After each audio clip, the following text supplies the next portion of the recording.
Hello friends, welcome to our channel cinema culture. मैं हूं आपका दोस्त Dhananjay.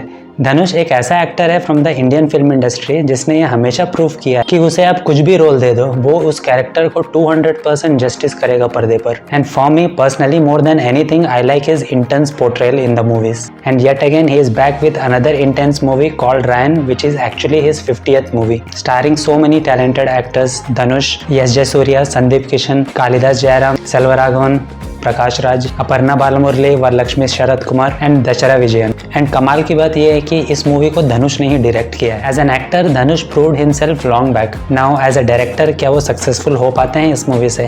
Let's find out in this video. तो अगर स्टोरी की बात करें तो ये एक रिवेंज स्टोरी है, but it's not exactly like a typical revenge story. ये रिवेंज स्टोरी जाकर बनती है मूवी के आखिरी 1 घंटे में। बचपन में ही अपने माँ बाप को खोकर अनाथ हुए रायन, प्लेड बाय धनुष, और उसके 2 भाई और 1 बहन के साथ दूसरे शहर में जाकर बस जाता है, जहाँ उसकी मदद करते हैं शेखर अन्ना, प्लेड बाय सेल्वराघवन। बड़े होने के बाद रायन के एक भाई की वजह से उसकी पूरी family Seydou Anna, played by S J Surya के गैंग से दुश्मनी मोल ले लेती है। अब कैसे धनुष खुद को और अपने फैमिली को उस गैंग से बचा पाता है, and how some of his family members betray him, you will explore all this in this movie. Movie काफी बढ़िया तरीके से स्टोरी के प्लॉट को सेटअप कर पाती है by showing रायन्स childhood and his family. Starting के 15 से 20 मिनट में उसके बचपन की story and the bonding between brothers and sisters को काफी अच्छी तरीके से दिखाया गया है, which sets the mood of the story perfectly. Movie is a slow burn in the first few minutes, but जैसे जैसे मूवी आगे बढ़ते रहती है, you will be engaged with the narratives and the characters shown on the screen. First half में movie की pacing और उसकी स्क्रीन प्ले इतनी परफेक्ट लगती है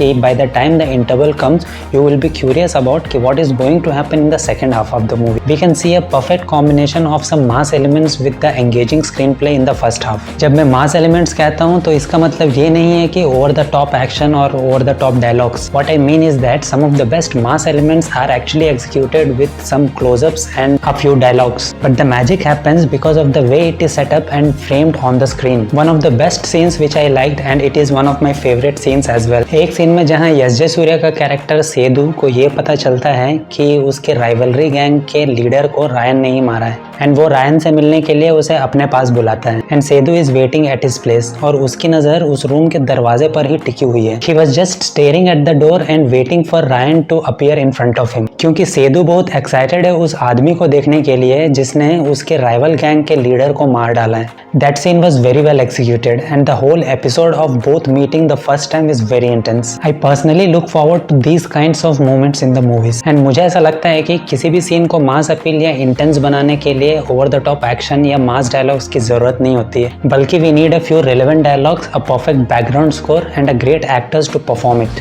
most of the first half goes into establishing the various characters and किस तरह से रायन और उसकी फैमिली ना चाहते हुए भी एक ऐसे प्रॉब्लम में फंस जाते हैं कि उससे बाहर आना उतना आसान नहीं दिखता। फर्स्ट हाफ में इतनी अच्छी screenplay, storytelling and perfect interval bang के बाद audience expect more in the second half, but somehow movie हमें थोड़ी कम इंप्रेस कर पाती है in the second half, but in some of the portions only. But जिस तरह से रायन को अपने लोगों से धोखा मिलता है वो पूरा एपिसोड एंड द ट्विस्ट, वो मुझे कुछ ज्यादा कन्विंसिंग लगा नहीं। I wanted something more for the reason of betrayal. कुछ समय के बाद सेकंड हाफ में मूवी प्रेडिक्टेबल होने के बावजूद भी it manages to keep you engage throughout its narrative. और अगर एक्शन की बात करें तो आपको एक्शन काफी इंटेंस देखने को मिलेगा इस मूवी में, and that is very well choreographed. There is a pre-interval action sequence which I really like the way it starts. जहाँ पर एक्शन हो रहा है हमें तो समझ में आता है because of the audio, but we don't see the visuals of that, which makes us more anticipated about the next scene. Also there is another action sequence which happen in the clinic and that is very well executed. काफी दिनों के बाद I feel like A.R. Rahman is back in the form. Opening title से ही we feel his presence and his unique touch in the movie. और मुझे ऐसा लगा कि इस मूवी का बैकग्राउंड स्कोर तो कुछ खास होने वाला है, और हुआ भी ऐसे ही। इस background score literally has taken the movie to another level, and I feel that this is one of the best works of his in the recent times. Om Prakash की सिनेमाटोग्राफी भी काफी एक्सलेंट लगती है इस मूवी में। मोस्ट ऑफ द मूवी को night में या डार्क में शूट किया गया है, बट फिर भी with the proper lighting and camera work every frame looks visually stunning. वैसे भी ओम प्रकाश ने अपना टैलेंट इसके पहले आरंभम एंड तिरुचित्रम्बलम जैसे मूवीज में दिखा चुके हैं। इस मूवी की स्टार कास्ट तो A1 है। एक तरफ female actors like Varalaxmi Sarath Kumar, Aparna Balamurali and Dushara Vijayan in the supporting roles. Varalaxmi Sarath Kumar का उतना स्क्रीन टाइम है नहीं मूवी में, but whatever the time she was there she was good in the movie and Aparna also justified her role in the movie with her performance. But the surprise और praiseworthy performance तो no doubt Dushara Vijayan का है इस movie में, वो plays Dhanush sister character, specially in the fight sequence which happens in the clinic.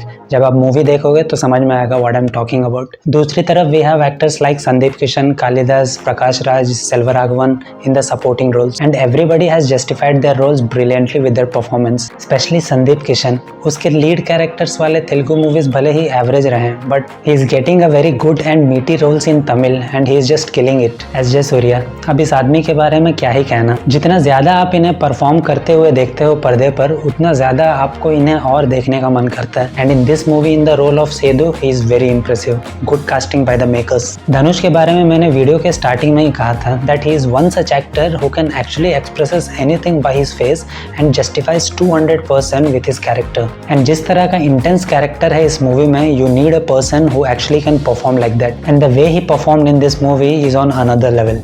and in some of the scenes, not in some of the scenes, actually in all the scenes, whenever he appears on the screen आप अपने नजर नहीं हटा पाओगे screen से and most of the shots are close-ups which actually give you a lot of thrill while watching him on the big screen। so finally what I can say is that movie एक revenge drama होने के बावजूद भी it does not fall into a regular revenge drama because of its storytelling and its technical aspects। अब चाहे वो screen play हो या action हो या background score, all these elements elevate the movie to another level altogether along with best performances of the actors। Dhanush is a great actor, ये तो हम सब जानते हैं, but इस मूवी से he proved that he is a good director as well। That's all in this video। और अगर आपने मूवी ऑलरेडी देख ली है प्लीज लेट मी नो कि आपको ये मूवी कैसी लगी एंड स्पेशली धनुष की डायरेक्शन कैसी लगी and if you really like this review please consider giving a thumbs up. और अगर आपको ऐसे ही डिटेल मूवी रिव्यूज देखना पसंद है then please subscribe to the channel. See you in the next video, till then take care, bye.